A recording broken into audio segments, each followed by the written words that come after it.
Welcome to People of Purpose. People of Purpose. People of Purpose. People of Purpose. People of Purpose is a podcast of inspiring people whose stories help you see things differently, live with intentionality, elevate the way you participate in the world, and take the necessary leaps in your life to seek and find your passions.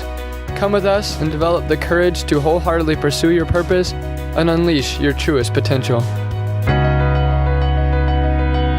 If I'm not doing my best to do, serve, and be better every single day, then I won't be able to have as transformational of an impact on the people around me. So it really does start with you in the end, and by focusing on building yourself up, you have more to give to others.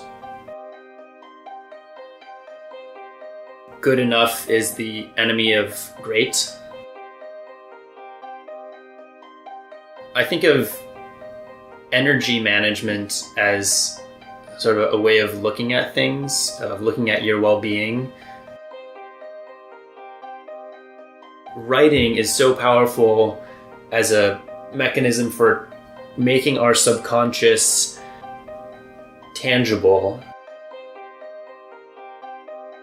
You can't pour from an empty cup.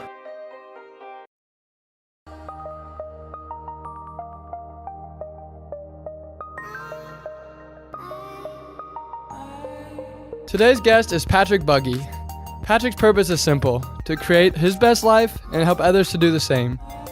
He does so by working with extraordinary individuals to help them create a life rich in purpose, growth, service, and satisfaction. He also works with forward-thinking companies and organizations to create programs and experiences that help their employees thrive.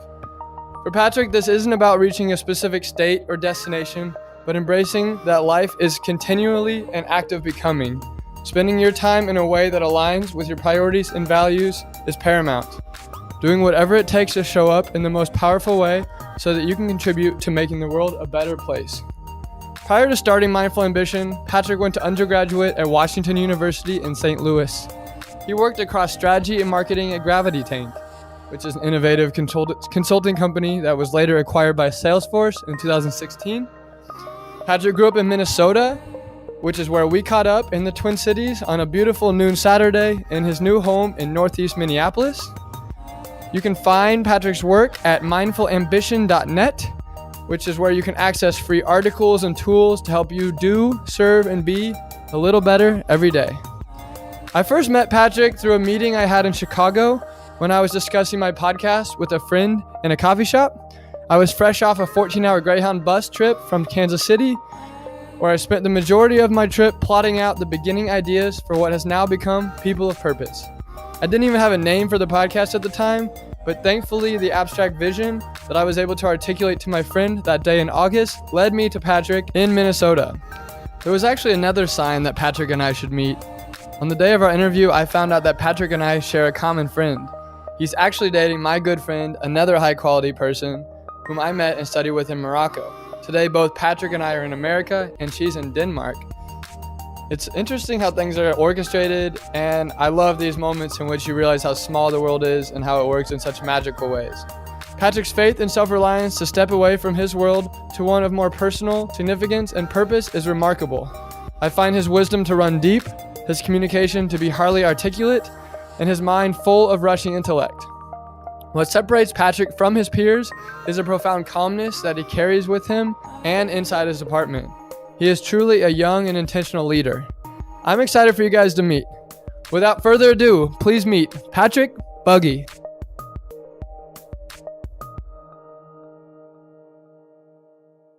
Hey Patrick. Hey, how's it going? It's great. I'm very excited to meet you and learn about your mind. Likewise, excited to be talking to you today. Thank you.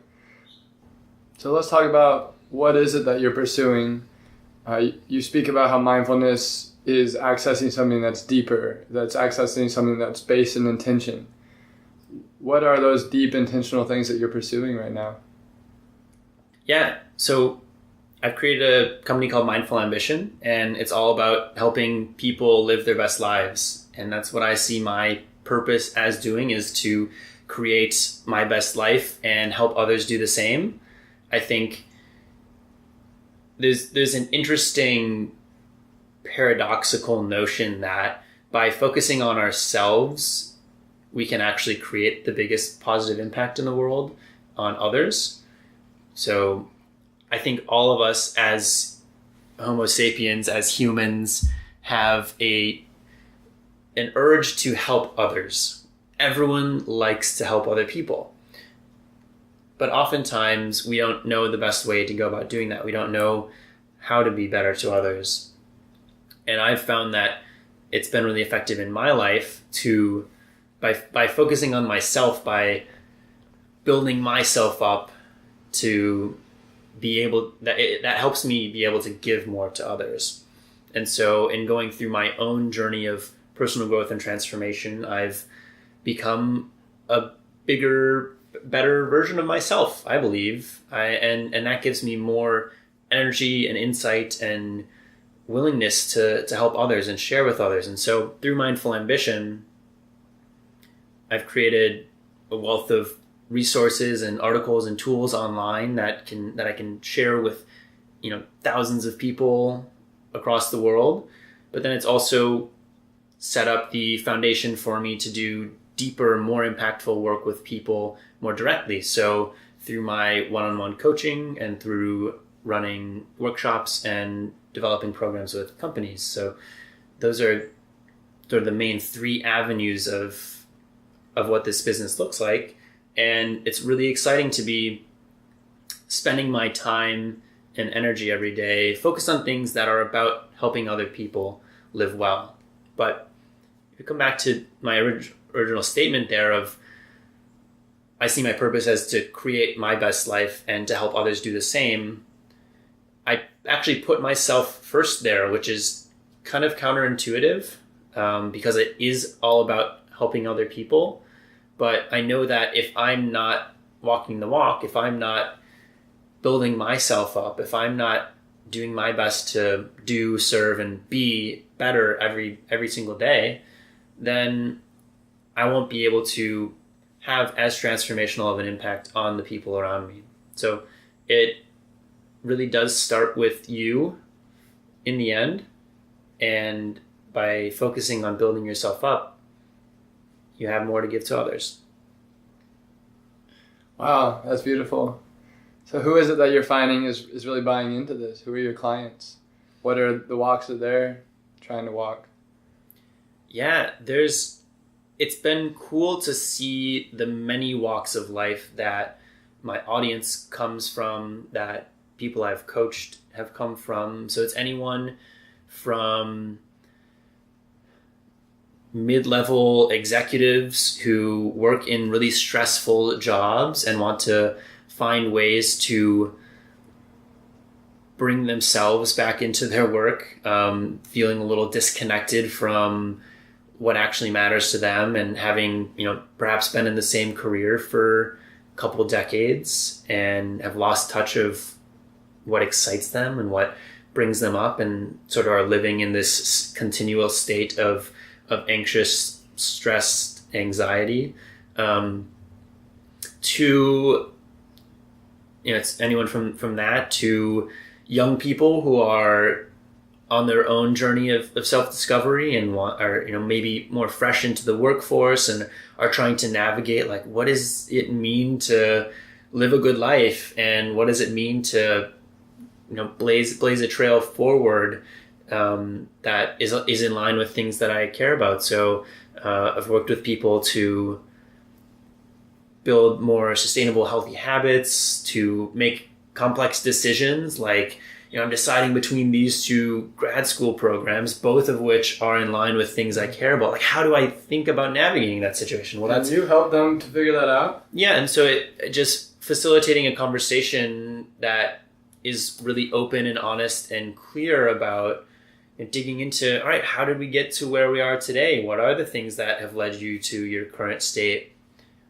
What are you actually feeling like right now? What are you fearful of? What are you worried about? What are you excited about? And to approach where you are with mindfulness, to treat yourself kindly and to honestly see where you actually are, and to be honest also and unashamed about where you want to go in life, like the things that are exciting to you, the passions you have, the stuff that really lights you up.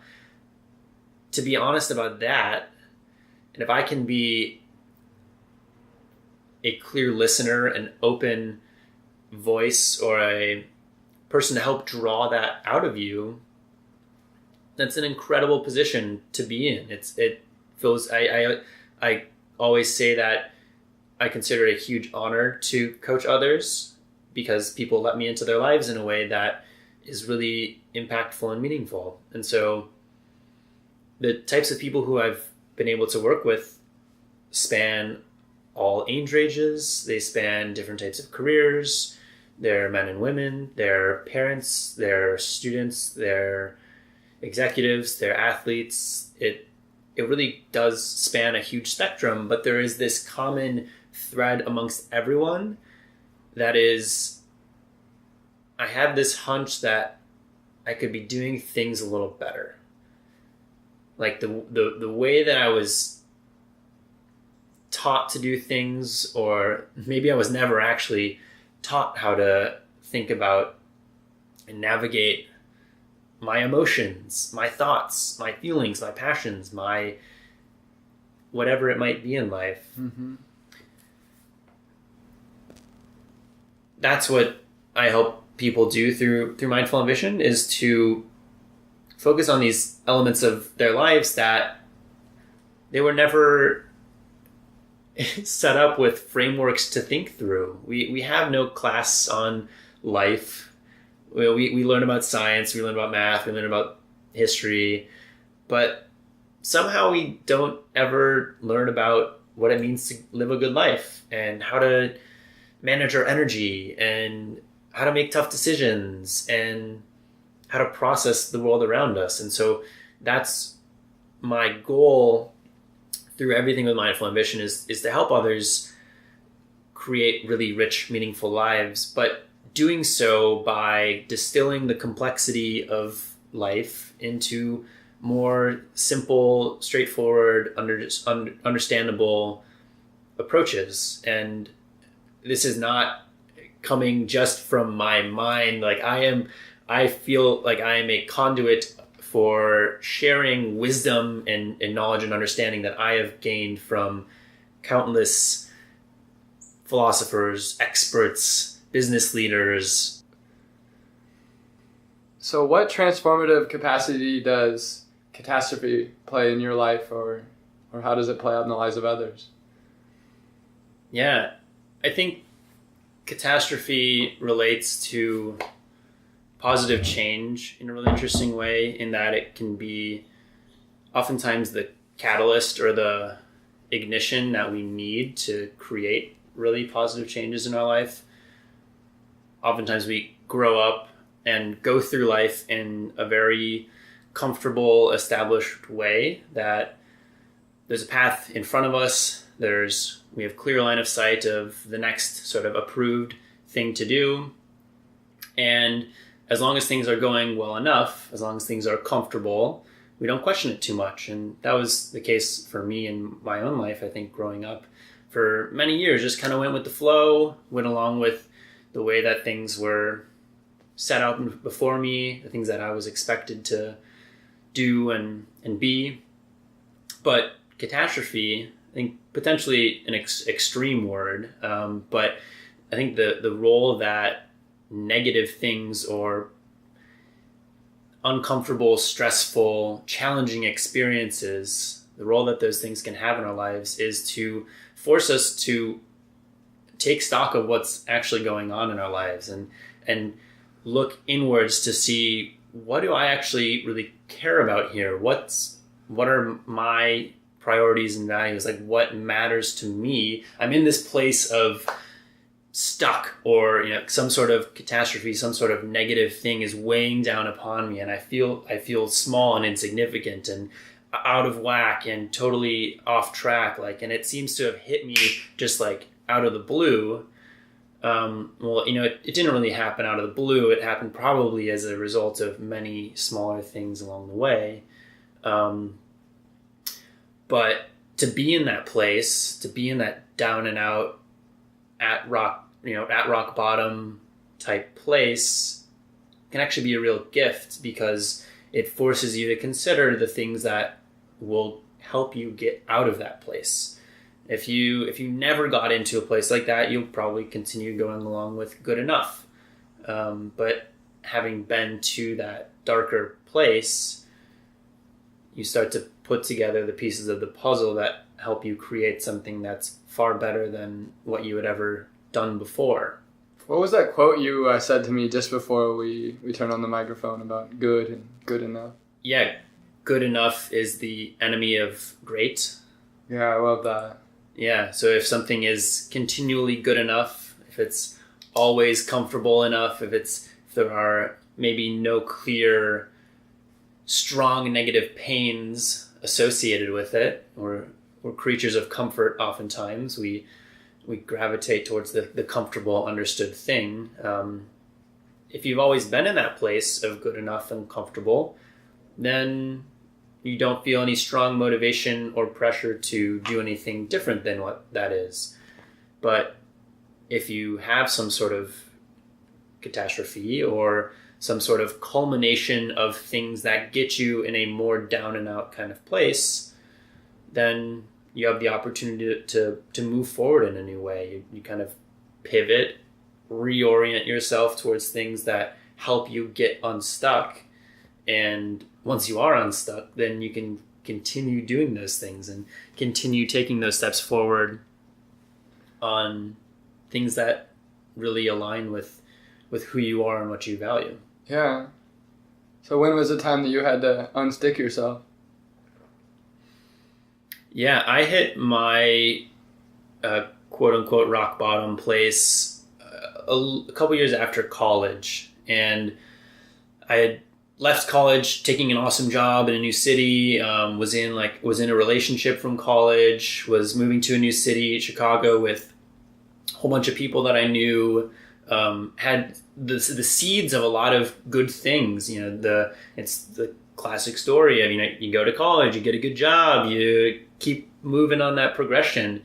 And a couple of things happen just from different spheres of my life that don't, in retrospect, don't feel like, just in talking about it, doesn't feel like really significant stuff. But there was a relationship that ended. There was stress at work where I actually almost got laid off because the company had gone through some tougher financial pressures, and a bunch of my colleagues did get laid off. And then there was some family stress, and there was also close friends of mine who had left the city. And so I kind of felt like this world that I understood, or this vision that I was expecting of what my life might be like in post-grad life. And I thought I understood what it was going to be like. And it turns out that reality was different than my expectations.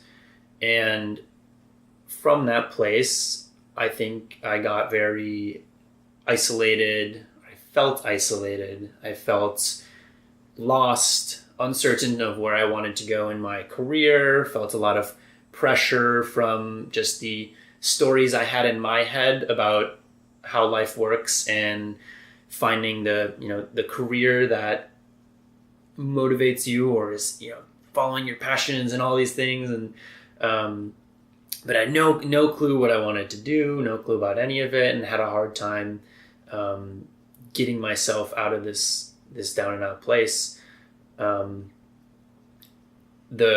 My journey forward from that was not just one thing. There's no one element of the puzzle that was entirely transformative for me, but there was a number of things that can be encapsulated by just an idea of, I took time to focus on myself. I took time to understand the things that mattered to me, that helped me live well. So that was being more active, taking care of my injuries that I had from college athletics, paying more attention to the food I was putting in my body, like how my energy changed based on the stuff I did. Yeah. Really basic stuff. Learning that the mind can be trained through meditation, and all of these different elements of my well-being started to integrate themselves over the period of the next chunk of years. And that's led me out of that place and into a new journey of personal growth and development that I never would have happened upon had I not ended up in that tough place. Wow, that's beautiful. So what are some of these health practices that are now a regular routine for you? Yeah, I think of energy management as sort of a way of looking at things, of looking at your well-being. I often think that if you think so I ask myself the question, what's present in my best days? When I have amazing days that I feel great, I'm falling asleep, really satisfied with everything I've put into my day, there's a certain set of things that come up there, and it tends to relate to things that help me put really great energy into whatever I'm doing that day. You think of the best day ever, you're full of life and full of energy, and you're smiling and you're alive. The worst days are the exact opposite of that. You're kind of depressed, you're drained, you have no energy. And so in thinking about well-being through the lens of energy management, there's a couple foundational things there that are really important. First and foremost, sleep. Something that I didn't actually really start taking seriously until probably a month ago. I have always known that sleep is important, but to actually put that into practice, and there's all sorts of things that go into actually creating a good night's sleep and getting enough sleep. That's sort of one foundation. There's also movement. So we are not meant to be sitting all day long every day. We're animals. We need to move. All animals do that. So having a regular movement practice is a really important part of that for me. Nutrition, what I'm putting in my body. You put good fuel in, you get good energy out. Paying attention to the things that when I eat them, I feel better, and paying attention to the things that when I eat them, I feel worse.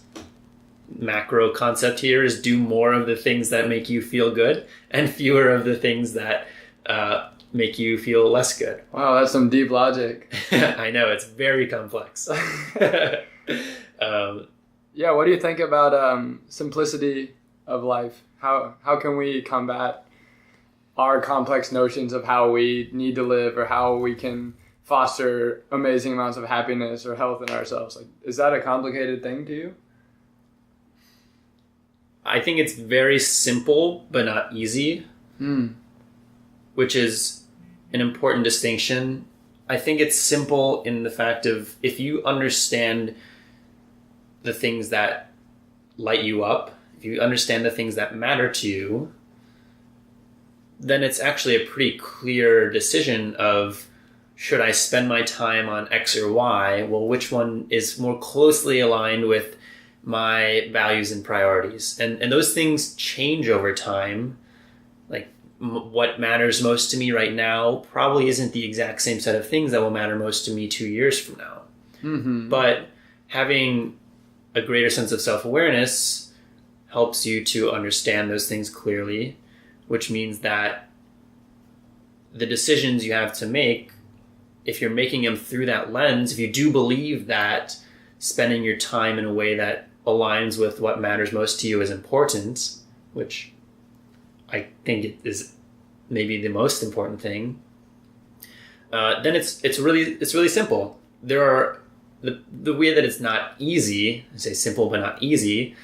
It's simple to see that spending my time on getting good sleep is something that I value, but in that moment of actually taking action, of maybe resisting the pressures of my environment that say, oh, you should stay up and watch that movie or those TV shows with your roommates, or go out and do that thing with your friend, actually to say no to that and say although those things are good and things that I would enjoy, but they're not actually in line with what matters most to me, that's where it starts to get challenging. There's a difference between things that are good and things that matter most.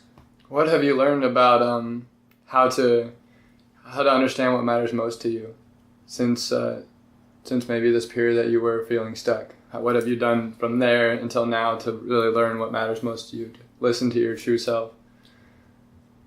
Yeah. One of the most consistent practices that I've come back to through this time period is writing. It's really simple, but just getting your thoughts out of your head and onto paper. You can do this in a journal, a notebook of some kind. You can do this on your computer.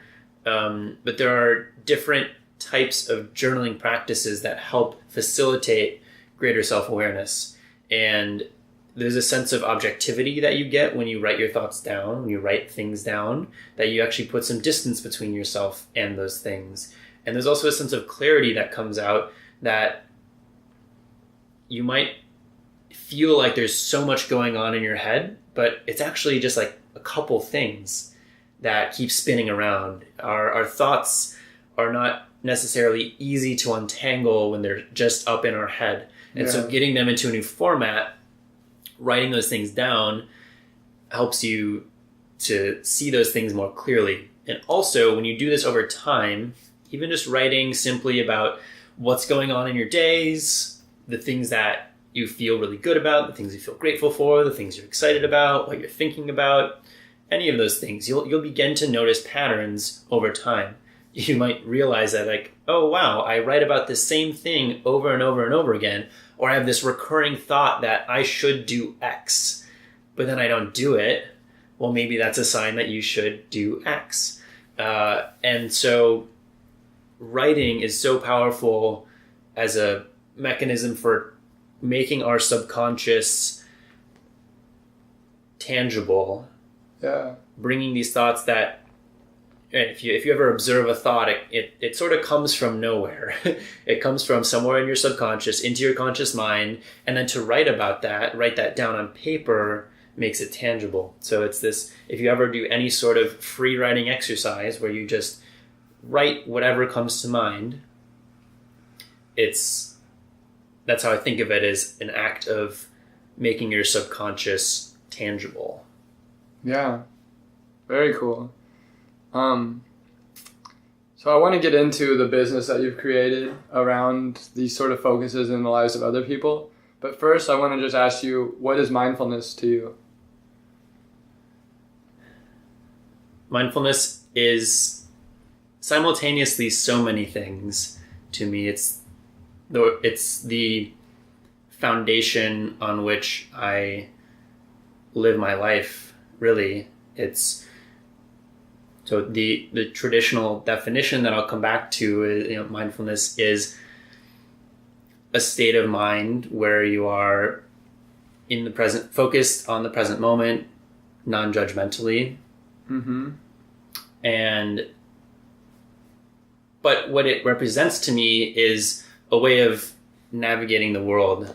And to live mindfully is to see the world around you more clearly, openly as it is, to see yourself clearly, honestly, and openly, and to spend time on, when you spend time on things, actually to be where you are doing what you're doing.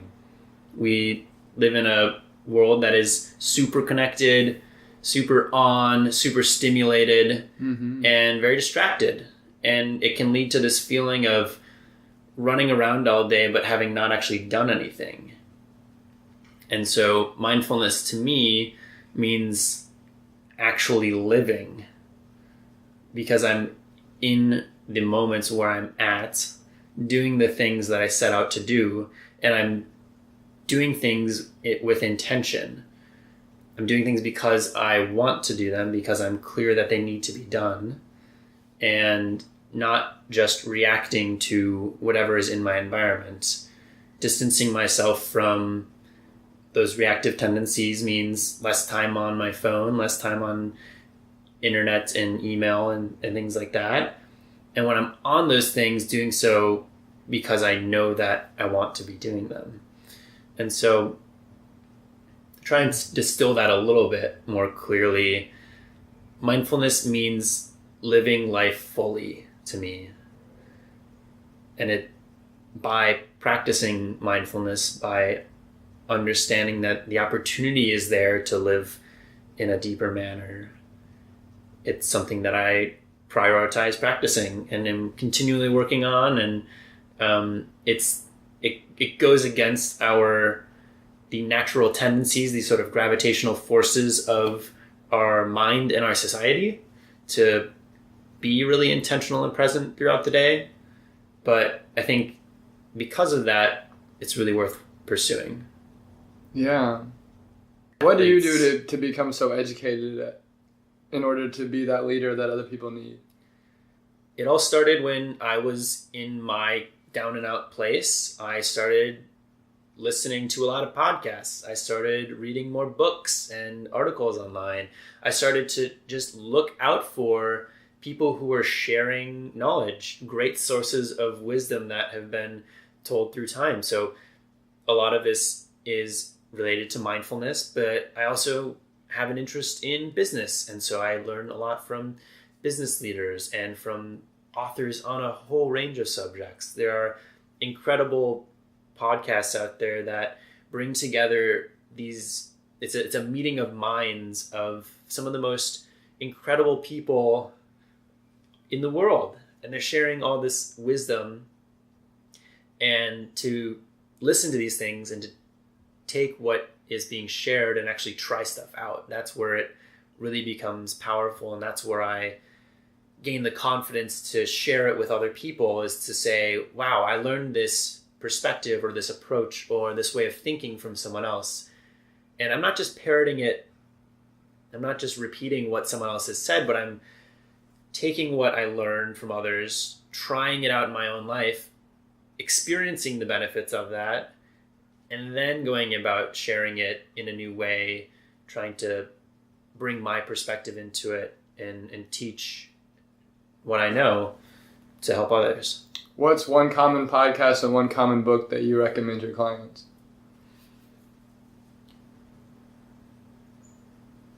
There's so many good ones.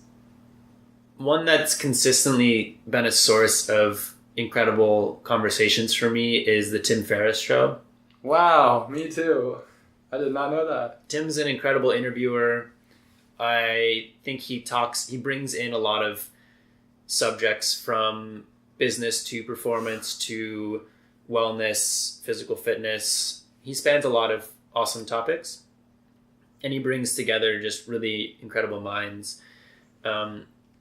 As far as a book, Wherever You Go, There You Are by Jon Kabat-Zinn That's on my list. One of my favorite books on mindfulness.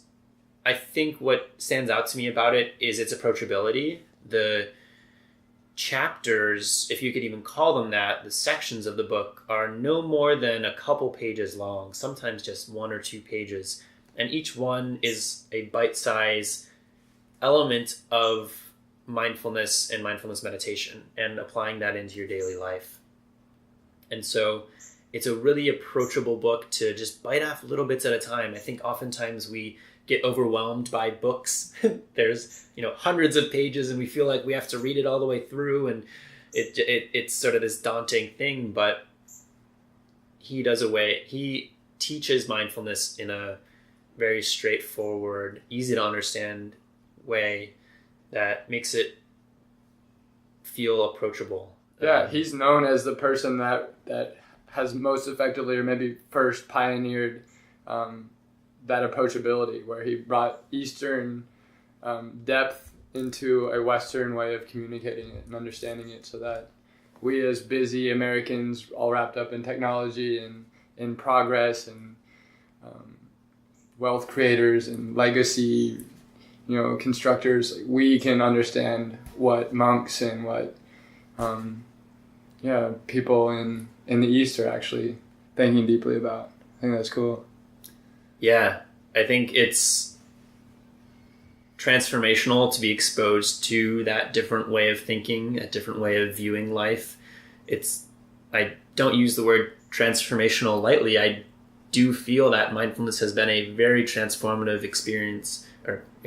practice in my life, and only see it as continuing to transform my life moving forward.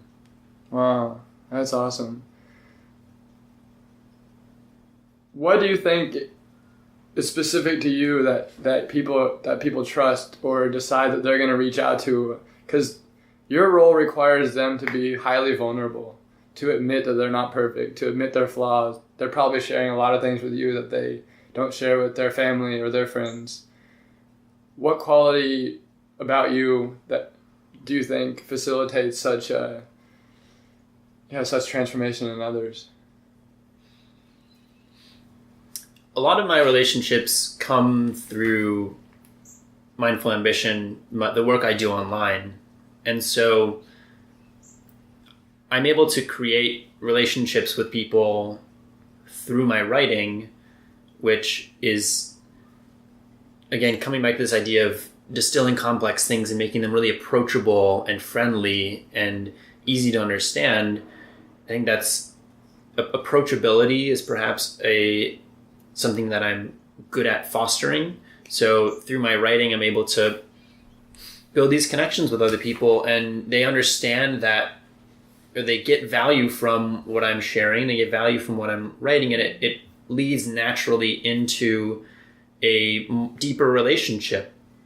If you trust that someone is providing value to you, you've experienced that in the past, it's a lot easier to say, yeah, that's someone I might want to work with, or that's someone who I believe can, by working together, we can create even more positive change in my life. Yeah. And so the blog and my newsletter and my writing has been a great vehicle for establishing relationships with people all across the country, from around the world. And I know it will continue to be a vehicle that will help me be of service to others moving forward. Are you okay for me to put all those methods of encountering your work in the show notes? Yeah, absolutely. Mindfulambition.net is the home of my work. I create everything and make it free and accessible to as many people because I want to create as big of a positive impact on the world as I can. And creating these resources, these tools, these guides that are distilling wisdom that I find valuable in my own life, these rules and principles and practices that I want to live by, I know that there's value in them for other people as well. Yeah. How do you feel now that you're really living out your true purpose? Do you feel like this is something that's going to stay a long, long time? Absolutely. There's two observations that I want to share with you in regards to that. Maybe three. One is that it's the most rewarding work I've ever done by far, because I've understood clearly the things that mattered to me and that I wanted to pursue, the type of change that I wanted to create in the world. And I took a leap to do that. And so doing that and hearing the positive feedback from other people is incredibly fulfilling and rewarding. Yeah. Observation number 2, there are still ups and downs. Like it is still life. I'm not all of a sudden transformed into some sort of like magical being that never has any worries or stresses or like doesn't, still have challenges. Like it's a slog. It's really hard to do something new and create something new in the world.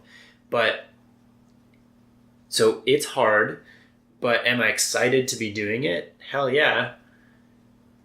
And then kind of off of that, observation number 3 is that this will sound perhaps strange, but I have no fear of death.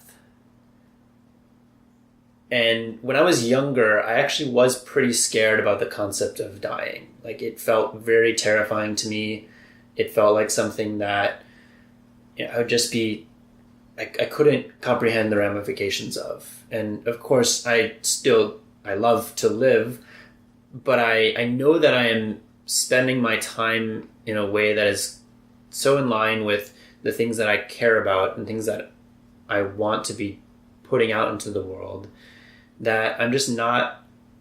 I know that if a meteor came and smashed into this house right now and took me out, I know that I would have no regrets. And that is a very freeing and peaceful feeling to have. Wow, that's beautiful. Yeah, I've heard something in the past about how one of our biggest fears is the fear to live out our true greatness. And when we can get past that fear, that's when reality starts to unfold. And simultaneously, people lose their fear of death when they're fully living their life. Yeah, there's an interesting challenge there that comes up, which is this question of who am I? It's almost this sense of self-worth of who am I to live this imagined life, or this dream that I have for myself? And we see there are always people who have it worse. There's always going to be more suffering in the world. And so, you're someone who is working a good job, you've got security and support and you're stable. And you have these kind of fantasies, these visions of what a more purposeful life could look like for you. But you think, but who am I? Who am I to travel and do that type of thing? Or who am I to start my own business doing this? Or who am I to start, I don't know, change my career you path? feel like an be a imposter writer. to some other greater purpose or something. Absolutely. And when you aren't on that path, you do feel like a bit of an imposter. You might feel like an imposter even when you start. But think about how many things in your life were once entirely new to you. Everything is the answer to that. At some point in time, everything that you now do was new to you. And so we have this thought that, well, it's too late for me to do X, or it's too, I can't do that because I've done all these other things and I need to keep moving down this path. Well, that'll only be true if you think that to be true. What would it look like if you start taking baby steps down that road? You want to become a writer? Well, start writing. What would it look like if you published a blog post every day?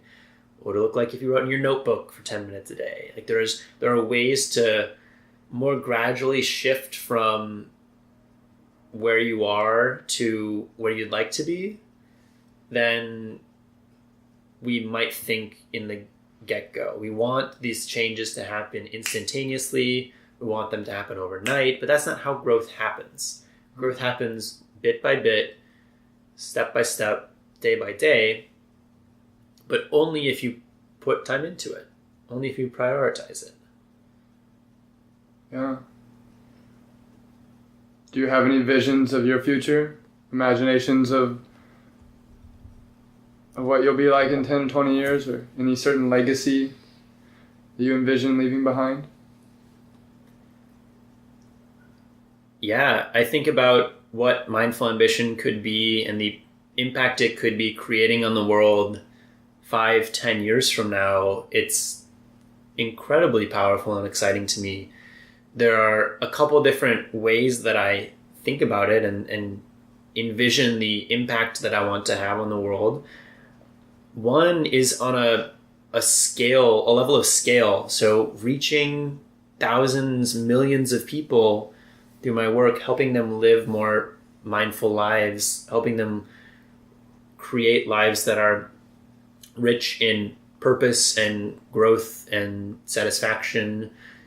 And so think on that big scale, both of just regular people. I also get really excited about the idea of working with younger people, like students, kids, I think there's some incredible mindfulness in the schools initiatives that are going on, and would love to work in some way in that maybe down the road. Yeah. But also through my coaching, through my more one-on-one engagements, working really deeply with people who have influence and people who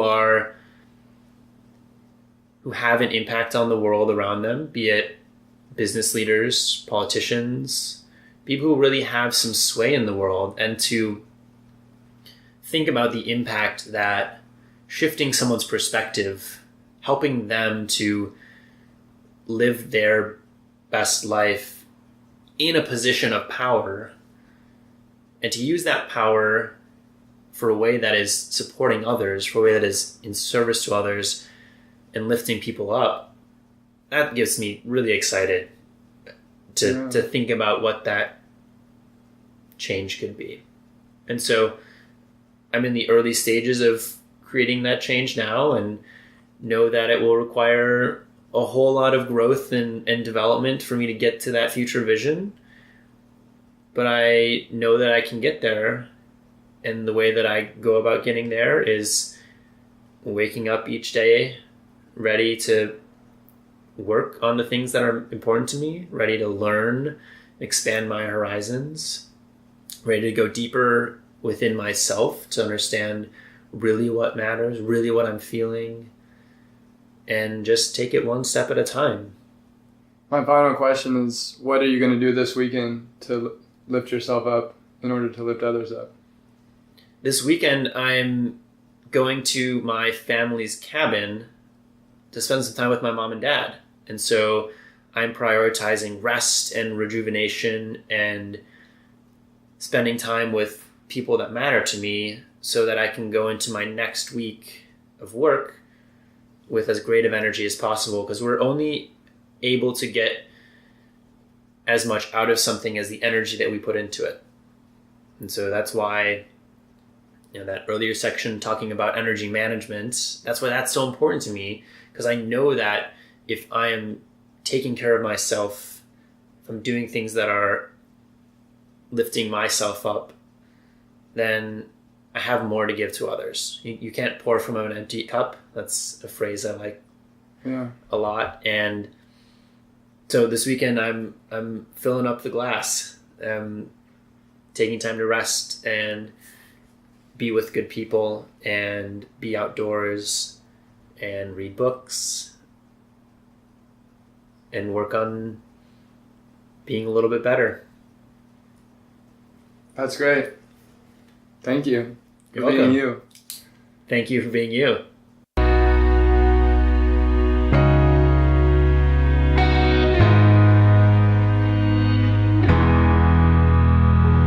So what actionable step are you going to take next? Do you have a lingering question or something you want help working through? Do you need support in doing what it's going to take to live your purpose? People of Purpose is here for you. Subscribe to the podcast and soak in the stories and words of our wonderful guests. Do you have any friends that might enjoy this episode or the podcast? Bring them on board as a podcast subscriber.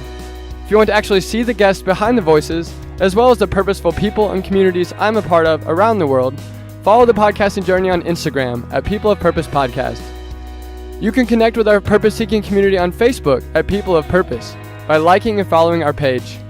Know the minute each new episode is published, hear first about upcoming People of Purpose opportunities, and receive regular tidbits of inspiration and media I'm purposely perusing, pursuing, and pondering.